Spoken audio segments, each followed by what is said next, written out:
Ustaad Bhagat Singh pre release వేడుకలో పవన్ కళ్యాణ్ కీలక వ్యాఖ్యలు చేశారు. ఒక్కోసారి సినిమాలను వదిలేయాలనిపిస్తుందన్నారు పవన్ కళ్యాణ్. కానీ నా నరాల్లో సినిమా జీర్ణించుకుపోయింది. సినిమాల్లో ఉన్నానని నా రాజకీయ ప్రత్యర్థులు విమర్శిస్తూ ఉంటారు. వాళ్లలాగా నాకు వ్యాపారాలు లేవు, కాంట్రాక్టులు కూడా లేవు. నాకు సినిమా ఒక్కటే ఆధారం అన్నారు పవన్ కళ్యాణ్. నా బాధ్యతలన్నీ వదిలేసి సినిమాలు చేయడం లేదు. నేను సినిమాలు పాలిటిక్స్ ని బ్యాలెన్స్ చేయడం కోసం 16 గంటలు పనిచేస్తున్నా. నా నిర్మాతలు అభిమానులు బాగుండాలని కోరుకుంటున్నానంటూ Ustaad Bhagat Singh pre release event లో పవన్ కళ్యాణ్ ఈ వ్యాఖ్యలు చేశారు. అంటే నేను చాలాసార్లు అనుకున్నా, ఒకసారి సినిమాలో పాలిటిక్స్లోకి వెళ్ళి సినిమాలు వదిలేస్తే బెటర్ అనిపిస్తుంది ఒకసారి. కానీ ఏమనిపిస్తుంది అంటే దానికి రీజన్ ఏంటంటే, కనీసం నన్ను చాలామంది మాట్లాడుతూ ఉంటారు. కొంతమంది నేనంటే పడని రాజకీయాలు ఉండే వ్యక్తులు కొంతమంది. నాకేమనిపిస్తుందంటే అలాగే నాకేమనిపిస్తుందంటే, రాజకీయాలు ఉండే వాళ్ళందరికీ కాంట్రాక్టులు చేసుకుంటారు, వాళ్ళందరికీ వ్యాపారాలు ఉన్నాయి.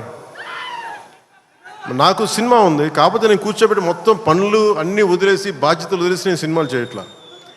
కనీసం ప్రతి మనిషికి 8 hours డ్యూటీ చేయాలి. అది కనీసం బేసిక్ రూల్, అది 8 hours. అలాంటిది నేను 16 గంటలు పనిచేస్తాను, 14 గంటలు పనిచేస్తాను.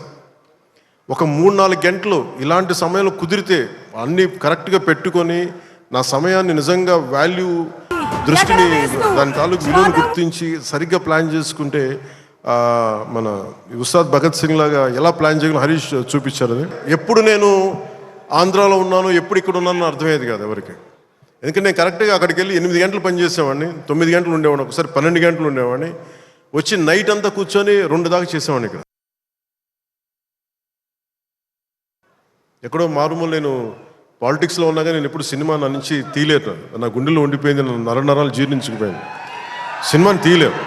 ఏ హీరో విజయం మీద నాకు ఎప్పుడు ఇన్సెక్యూరిటీ ఉండదు. అందరూ బాగుండాలని కోరుకుంటాను.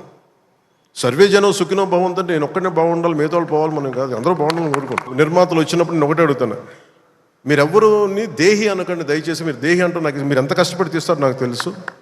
పైగా మీరు పెంచిన ప్రతి రూపాయిలో యు పే 18% GSTకి వెళ్తుంది. వదిలేస్తే ఎవరో బ్లాక్లో టికెట్లు అమ్ముకొని మళ్ళీ క్యాష్గా వెళ్ళిపోద్ది.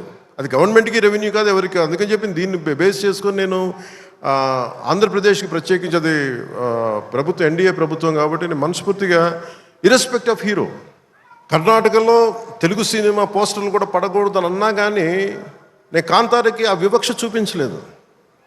అదే మనది భారతదేశపు సినిమా, అది ఎక్కడైనా ఆడాలి.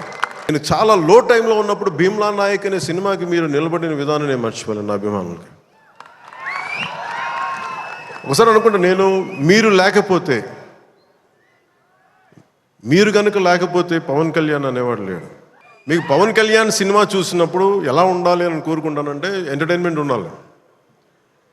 ఆర్ట్ సినిమాలో ఉండకూడదు, కొంచెం ఎంటర్టైన్మెంట్ ఉండాలి, చిన్న ఉత్సాహం రావాలి, చిన్నపాటి సామాజిక అవగాహన స్పృహ ఉండాలి, దేశం మీద ఒక చిన్నపాటి భక్తి ఉండాలి, భక్తి పెంపొందించేలా ఉండాలి.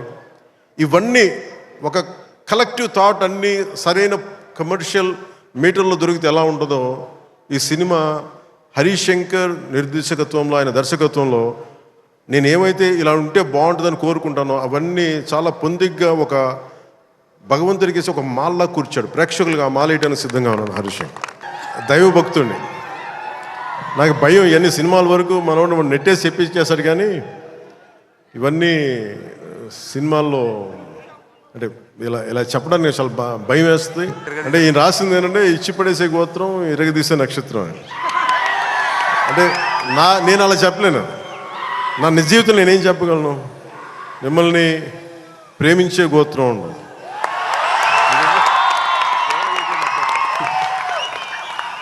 ఇది నేను ఎలా చెప్పగలంటే, మిమ్మల్ని ప్రేమించే గోత్రం, సేవ చేసే నక్షత్రం. అప్పుడెప్పుడో నేను చాలా సినిమాలు చేస్తున్నప్పుడు మీకు గుర్తుండే ఉంటుంది కదా, చాలా రోజుల క్రితం, కొన్ని శతాబ్దాల క్రితం,